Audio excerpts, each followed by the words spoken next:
Hi there, I'm John of Basjoo Gardening Services. I'm just taking a minute to talk about weeding. We all hate it, but to keep our tidy gardens in the fashion that we want, it's a labour of love. So here's an example. I've just been spent the morning weeding this veg patch. As you can see behind me, it's looking nice and groomed, but it can be deceiving.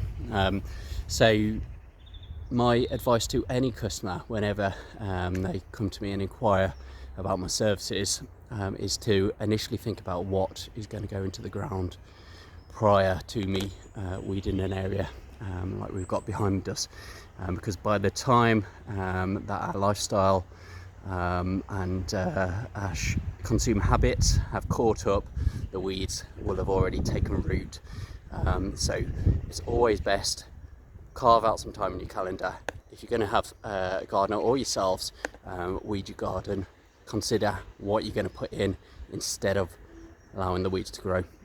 By putting things like established shrubs, like we can see in the background there, obviously it will prevent daylight getting to the soil and restrict the likelihood of weeds taking hold.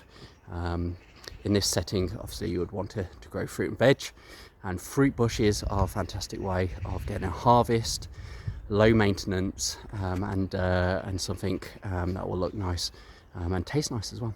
Okay, I'm John from Basjoo Gardening Services. Bye for now.